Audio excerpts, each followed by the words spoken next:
quite clearly, George loves his short stories within the story. He loves doing that. Homie is more concerned with lore than really putting pen to paper and finishing the story, which it's a shame that he's not doing the books now as like a collaborative effort with someone like doing the stories and him just like, doing the lore and side stories here and there, because he did Dunk and Egg while he was writing what, Clash of Kings or Storm of Swords? I think it was Clash. I think he was writing it with Clash. Because yes, in Storm of Swords, he's figured out Bloodraven. By then, and there's no Bloodraven in Hedge Knight, so like he must, and Blackfire. You mentioned Blackfires in Storm of Swords, so yeah, it must have been Clash that he was working on it because he didn't know that existed yet, which is crazy. You're right. Like it's crazy that George wrote this while he was busy doing others. Like George in the like mid to late 90s was kind of crazy. Like it's a completely different guy where he was just like speed running everything. Like it still blows my mind that he wrote Storm seemingly like in a year and a half or something like that. I think I'd have to look at the calculations, but you're like, man, this guy used to write like crazy. And good, he wrote good stuff, but I don't know. It's George. George these days, George. I saw you guys talking about the play and I was like, oh George. Oh, George.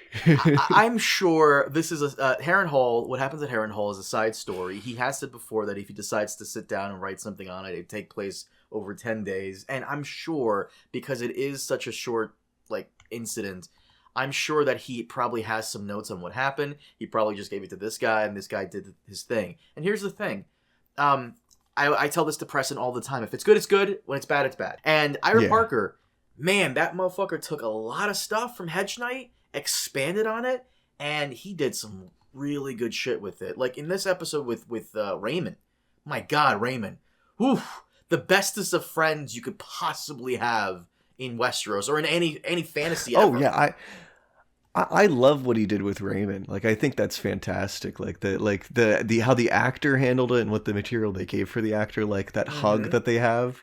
It's like a real passionate friendship embrace, and you're just like, oh, that's so good. Like you get the sense that these two guys are going to be lifelong friends now. They're going to remember this for the rest of their lives. That they stuck their neck out for each other.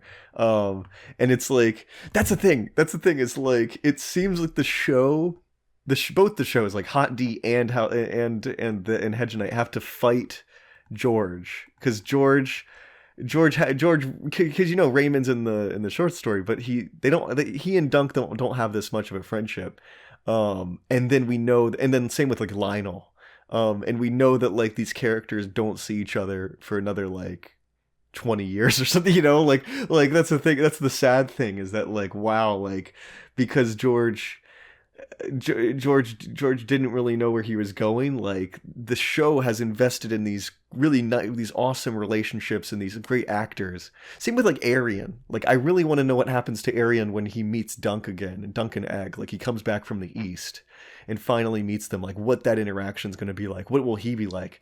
And the problem is that won't happen for like 15 years. Like that's not going to happen for a long time, if at all. So it's like, oh. Come on, George. Have these characters meet. Like, get right in, George. We want to know what happens to these characters. We want Lionel and Dunk to meet again, or Aerion and Egg to meet again, and like what that interaction is going to look like. But because he's slow to finish these, and he's got so many stories in his head before he gets to that point. Like, we're probably never going to see him. Same with like Hot D. Like, Hot D has to fight the fact that George had these three characters. He's got Alice St. Hightower, he's got Rhaenyra, and he's got Daemon. These like three great main characters and their interactions with each other, their drama. And then like in the actual Fire and Blood, they don't interact that much, or during the war, like they get caught up in these separate plot lines and then kind of finish their stories separate from each other in a way that feels not super satisfying. Like George has a way like this sometimes where like you're like, oh, come on, George. Like it would have been this, like it would have been better if you had their stories do this instead. So, I'm specifically talking about like when he gives you the outline of the lore as opposed to just like writing it himself. Is where he runs into problems, where he writes these outlines of the lore where you're just like, really? that's the end we want to give these characters? Like, okay. Like, I don't know. I'm rambling at this point. Holy shit, you're oh my god, you're so fucking right. In regards to Aerion, I for some reason I always thought that Aerion went to Lys and then he dies there by drinking wildfire. But no, you're right. He comes back and he participates in the third Blackfire Rebellion. Dude, this is why I know there's someone in my community who's like, man, you got to stop mentioning anime all the time, you fucking weeb. But this is so true. Trey, back me up on this. How many times have you seen this in anime where the main character fights this villain in season 1 or 2, and that villain goes on to come back later to be one of the main characters' not only most trusted companion but bestest of friends? Oh yeah, where they become part of the team now. It's Zuko or something like that. Yeah. And that's awesome. That's why I'm I would love to see Aerion come back from the East and he actually is a nice guy or something like that. And that adds to the weird tragedy.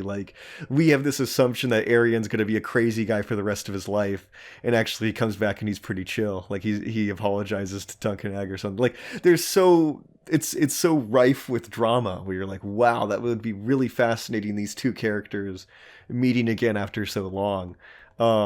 But it's sad because we're never going to get that, that's so far down the line. It's like Lionel Baratheon's rebellion, Duncan Egg meeting or Egg and Lionel meeting again. And that's just so far in the future that we're probably never going to see it. Yeah, it's a shame because George is working on the Village Hero, or so he says. She-Wolves, and then so he says, and then after She-Wolves, who knows what he's doing with the story after that? How are we going to have any more tiny, small adventures, or is Egg going to return to court or something?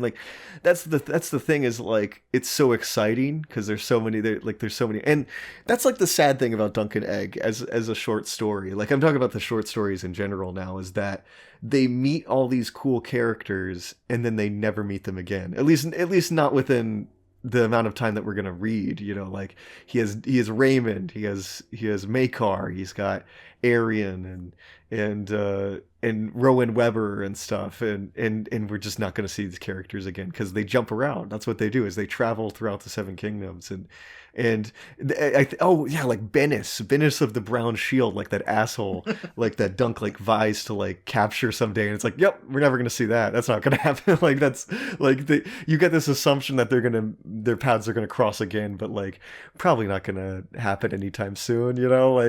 It's sad because it feels incomplete, I guess is what I'm saying. Dunk and Egg will always kind of feel incomplete because it is George has given himself infinite potential. He's given him infinite possibilities of where they can go and what could happen to them. But we're not going to see it. I don't know. It's just part. I guess that's part of life. You have these stories where you're just I wonder what happened there, and then just there's not enough time to finish it. But yes, no, I'm with you. I would love to have Aerion redemption arc. How funny and weird that would be. To have him come back, great. And he's brother, I'm very sorry about that. I had a lot of time to think, and so Duncan, I'm very sorry about threatening to kick out your teeth. That was not cool. I'm a very different person now. And it would be really funny because we don't really know what happens to Aerion when he comes back. All we know is that he has a crucial role in the Blackfire Rebellion. He kind of sides with Bloodraven, which might imply that he's kind of evil still, I guess. And then he has a son named Maegor. He names his son Maegor. And I would love it to be I want him to redeem the name Maelor or Maegor. He will fix the name. He's actually really, really chill. I don't know, man. That's a tall order. It's like naming your son Adolf. Adolf, he's gonna really redeem that name. He's gonna redeem the name.